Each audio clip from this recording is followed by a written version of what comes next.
मधुबन के बाबा, मधुबन के बाबा मुरली वाले, आपका क्या कहना, आपका क्या कहना। ओम शांति। आज 21 फरवरी 2024 के साकार मधुर महावाक्य हैं।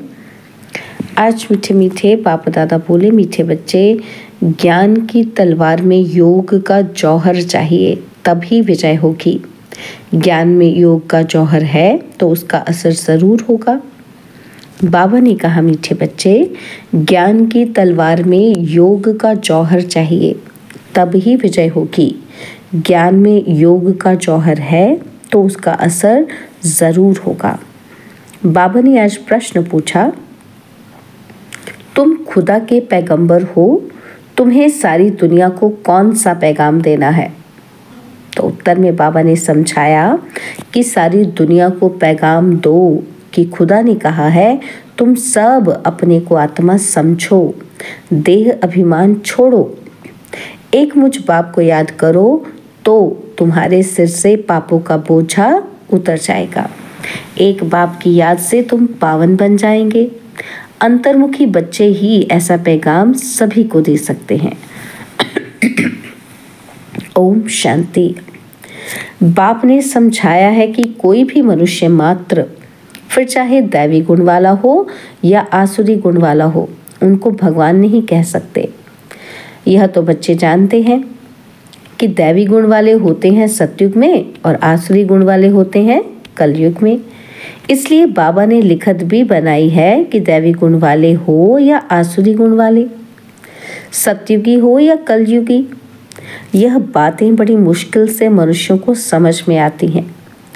तुम सीढ़ी पर बहुत अच्छी रीति समझा सकते हो, तुम्हारे ज्ञान के बाण बहुत अच्छे हैं, परंतु उसमें जौहर चाहिए। जैसे तलवार में भी जौहर होता है। कोई बहुत तीखे जौहर वाले होते हैं, जैसे गुरु गोविंद सिंह की तलवार विलायत चली गई, उस तलवार को लेकर परिक्रमा देते हैं, बहुत साफ रखते हैं। कोई 2 पैसे की तलवार भी होती है और जिसमें जौहर होता है वो बहुत तीखी होती है, उनका दाम बहुत होता है। बच्चों में भी ऐसे हैं, कोई में ज्ञान बहुत है, योग का जौहर कम है। जो बांधेले हैं, गरीब हैं, वह शिव बाबा को बहुत याद करते हैं, उनमें ज्ञान कम है, योग का जौहर बहुत है। वह तमो प्रधान से सतो प्रधान बन रहे हैं। जैसे एक अर्जुन भील का भी मिसाल दिखाते हैं। अर्जुन से भी भील तीखा हो गया बाण मारने में। अर्जुन अर्थात जो घर में रहते हैं, रोज सुनते हैं, उनसे बाहर रहने वाले तीखे हो जाते हैं। जिनमें ज्ञान का जौहर है, उनके आगे वह भरीठ होते हैं, कहेंगे भावी। कोई फेल होते हैं, वह दिवाला मारते हैं तो नसीब पर हाथ रखते हैं। ज्ञान के साथ योग का जौहर भी जरूर चाहिए। जौहर नहीं तो गोया कुक्कड़ ज्ञानी है। बच्चे भी फील करते हैं, कोई का पति में, कोई का किस में प्यार होता है। ज्ञान में बहुत तीखे होते लेकिन अंदर खिटखिट रहती है। यहाँ तो बिल्कुल साधारण रहना है, सब कुछ देखते हुए जैसे देखते ही नहीं। एक बाप से ही प्रीत है तब तो गाया जाता है, कम काटे और हथ याटे। ऑफिस आदि में काम करते भी बुद्धि में याद रहे कि मैं आत्मा हूँ। बाबा ने फरमान किया है कि मुझे याद करते रहो। भक्ति मार्ग में भी कामकाज करते कोई न कोई इष्ट देवता को याद करते रहते हैं।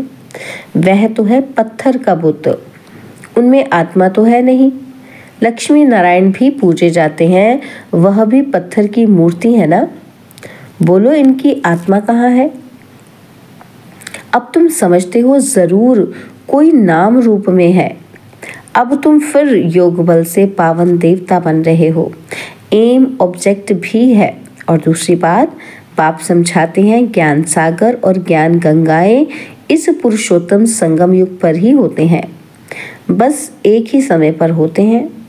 ज्ञान सागर आते ही हैं कल्प के इस पुरुषोत्तम संगम युग पर। ज्ञान सागर है निराकार परमपिता परमात्मा शिव। उनको शरीर ज़रूर चाहिए जो बात भी कर सके, बाकी पानी की बात ही नहीं। यह तुमको ज्ञान मिलता ही है संगम युग पर, बाकी सबके पास है भक्ति। भक्ति मार्ग वाले गंगा के पानी को भी पूजते रहते हैं। पतित पावन तो एक ही बाप है, वह आते ही एक बार है जब पुरानी दुनिया बदलनी है। अब यह किसी को समझाने में बुद्धि भी चाहिए। एकांत में विचार सागर मंथन करना पड़े। क्या लिखें जो मनुष्य समझ जाए कि ज्ञान सागर परमपिता परमात्मा एक शिव ही है।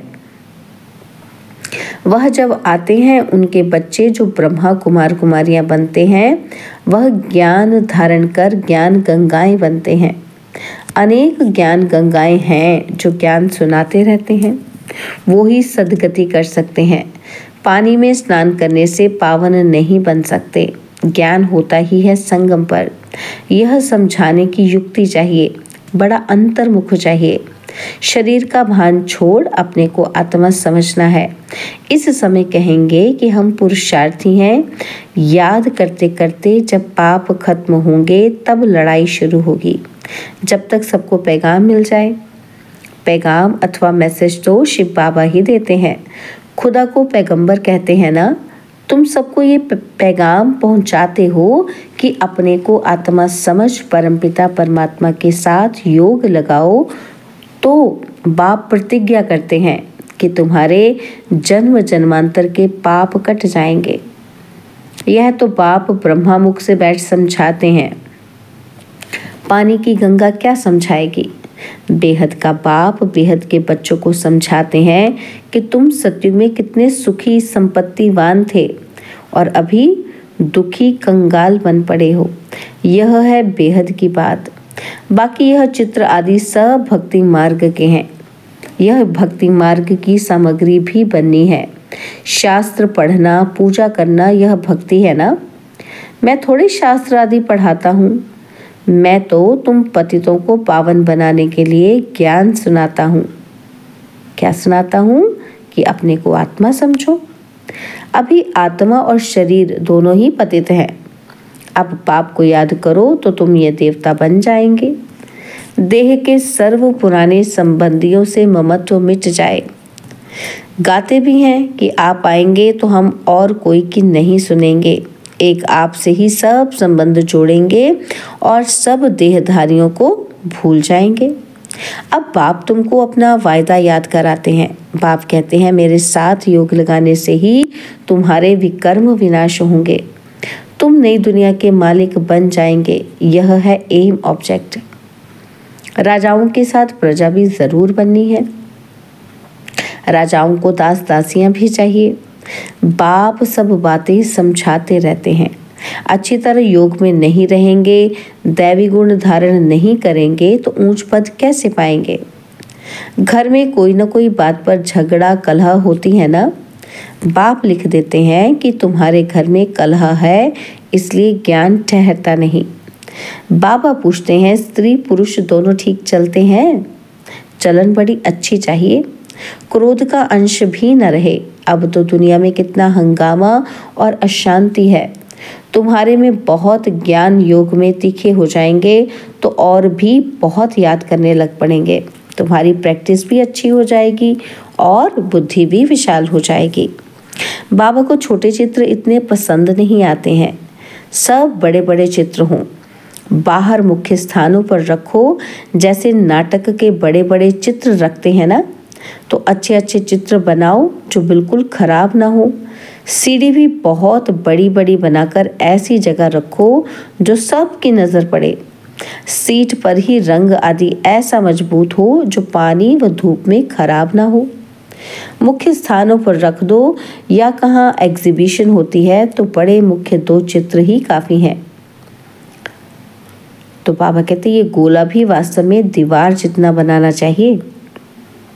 भल 8-10 आदमी उठाकर रखे, कोई भी दूर से देखे तो एकदम क्लियर मालूम पड़ जाए। सत्युग में तो और सब इतने धर्म होते ही नहीं, वह तो आते ही बाद में है। पहले तो स्वर्ग में बहुत थोड़े मनुष्य होते हैं।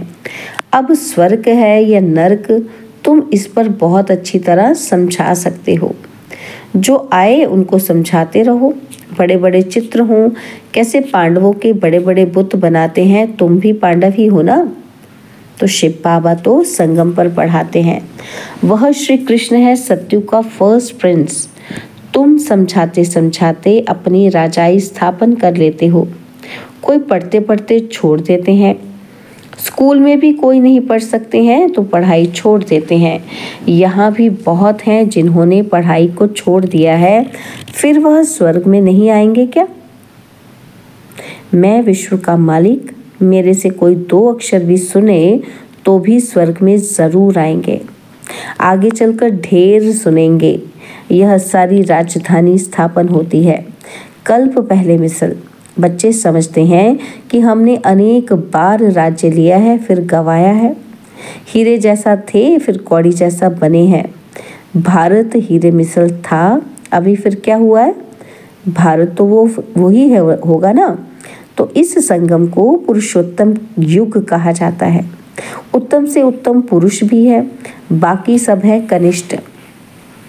जो पूजे थे वही फिर पुजारी बने हैं। 84 जन्म लेते हैं। वह शरीर भी खत्म हो गए, आत्मा भी तमो प्रधान हो गई। जब सतो प्रधान है तब तो पूजते ही नहीं, चैतन्य में है। अब तुम शिव बाबा को चैतन्य में याद करते हो और फिर पुजारी बनेंगे तो पत्थर को पूजेंगे। अब बाबा चैतन्य है ना, फिर उनकी ही पत्थर की मूर्ति बनाकर पूजते रहते हैं। रावण राज्य में भक्ति शुरू होती है। आत्माएं वो ही हैं, भिन्न भिन्न शरीर धारण करती आई हैं। नीचे गिरने से ही भक्ति शुरू होती है। बाबा फिर आकर ज्ञान देते हैं तो दिन शुरू हो जाता है। ब्राह्मण सो देवता बन जाते हैं। अब तो देवता नहीं कहेंगे, ब्रह्मा तो सतयुग में होता ही नहीं। यहाँ ब्रह्मा तपस्या कर रहे हैं, मनुष्य है ना। शिव बाबा को शिव ही कहा जाता है। इनमें है तो भी शिव बाबा कहेंगे, दूसरा कोई नाम नहीं रखा जाता। इनमें शिव बाबा आते हैं, वह ज्ञान का सागर है। इस ब्रह्मा तन द्वारा ज्ञान देते हैं तो चित्र आदि भी बड़ी समझ से बनाने हैं। इसमें लिखत ही काम आती है। पतित पावन पानी का सागर या पानी की नदियां हैं। कौन है कि ज्ञान सागर और उनसे निकली हुई ज्ञान गंगाएं ब्रह्मा कुमार कुमारियां हैं। इनको ही बाप ज्ञान देते हैं। ब्रह्मा द्वारा जो ब्राह्मण बनते हैं वो ही फिर देवता बनते हैं। विराट रूप का चित्र भी बहुत बड़ा दिखाना है, यह है मुख्य चित्र। बाबा समझाते हैं, मीठे बच्चे, तुम्हें अपनी सिविल बुद्धि बनानी है। जब बाबा देखते हैं कि इनकी क्रिमिनल आई है तो समझ जाते हैं कि ये चल नहीं सकेंगे। तुम्हारी आत्मा अब त्रिकालदर्शी बनती है, यह कोई विरला ही समझते हैं। बहुत बुद्धू हैं, बाप को फारकती दे देते हैं। यह तो बच्चे समझते हैं कि राजधानी स्थापन हो रही है, उसमें सब चाहिए। पिछाड़ी में सब साक्षात्कार होंगे। फर्स्ट क्लास दास दासियां भी बनेंगी और फर्स्ट क्लास दासी श्री कृष्ण की पालना करेगी। बर्तन साफ करने वाली, खाना खिलाने वाली, सफाई करने वाली सब होंगी, यहाँ से ही निकलेंगी। फर्स्ट नंबर वाली ज़रूर अच्छा पद पाएगी। वह भासना आती है। बाबा को बच्चों से भासना आती है कि ये बहुत अच्छी मुरली चलाते हैं, परंतु योग कम है। कोई स्त्री पुरुष से भी तीखी हो जाती है। एक ज्ञान में है, कहते हैं बाबा दूसरा पहिया ठीक नहीं है। 1-2 को सावधान करना है। प्रवृत्ति मार्ग है ना, तो जोड़ी एक जैसी चाहिए। आप समान बनाना है। पिछाड़ी में तुम दुनिया को ही भूल जाएंगे। समझते हो ना कि हम हंस हैं और ये बगुला है। किसमें कोई अवगुण, किसमें कोई। चटा बेटी भी चलती है, मेहनत बहुत है भी बहुत सहज। सेकंड में जीवन मुक्ति। बिगर कौड़ी खर्च ऊंच से ऊंच पद पा सकते हैं। गरीब जो है वह अच्छी सर्विस करते रहते हैं। यह तो पता है ना कि कौन कौन खाली हाथ आए हैं। बहुत कुछ ले आ जाने वाले आज है नहीं, और गरीब बहुत ऊंच मर्तबा पा रहे हैं। अच्छा, मीठे मीठे सिकिलते बच्चों प्रति माता पिता, बाप दादा का याद प्यार और गुड मॉर्निंग। रूहानी बाप की रूहानी बच्चों को नमस्ते। हम रूहानी बच्चों की रूहानी बाप दादाजी को दिलवा जान सिकवा प्रेम से नमस्ते। ओम शांति। प्यारे बाबा, मीठे बाबा, मेरे बाबा, शुक्रिया बाबा, शुक्रिया बाबा, शुक्रिया। धारणा के लिए मुख्य सार है। पहला पॉइंट है, ज्ञान तलवार में याद का जौहर भरने के लिए कर्म करते अंतर्मुखी बन अभ्यास करना है कि मैं आत्मा हूँ। मुझ आत्मा को बाप का फरमान है कि निरंतर मुझे याद करो। एक बाप से सच्ची प्रीत रखो। देह और देह के संबंधियों से ममत्व निकाल दो। और सेकंड पॉइंट है, प्रवृत्ति में रहते एक दो को सावधान कर हंस बन ऊंच पद लेना है। क्रोध का अंश भी निकाल देना है। अपनी सिविल बुद्धि बनानी है। बाबा ने आज वरदान दिया, साक्षी हो कर्मेंद्रियों से कर्म कराने वाले, कर्तापन के भान से मुक्त अशरीरी भव। साक्षी हो कर्मेंद्रियों से कर्म कराने वाले, कर्तापन के भान से मुक्त अशरीरी भव। जब चाहो शरीर में आओ और जब चाहो अशरीरी बन जाओ। कोई कर्म करना है तो कर्मेंद्रियों का आधार लो, लेकिन आधार लेने वाली मैं आत्मा हूँ यह नहीं भूलें। करने वाली नहीं हूँ, कराने वाली हूँ। जैसे दूसरों से काम कराते हो तो उस समय अपने को अलग समझते हो, वैसे साक्षी हो कर्मेंद्रियों से कर्म कराओ तो कर्तापन के भान से मुक्त अशरीरी बन जाएंगे। कर्म के बीच बीच में 1-2 मिनट भी अशरीरी होने का अभ्यास करो तो लास्ट समय में बहुत मदद मिलेगी। स्लोगन, विश्व राजन बनना है तो विश्व को सकाश देने वाले बनो। ओम शांति।